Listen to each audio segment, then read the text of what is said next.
naman ng Ayan, yung libro ng kalayaan ng migrante.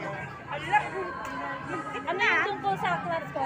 Ito ay aklat, binubuo ng collection ko ng tula at litrato ukol po sa mga kwento ng mga OFWs dito sa Hong Kong.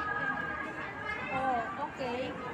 So, ito po, magpasabi na lang kay Katina kung so, kaya kay Sol ng social justice.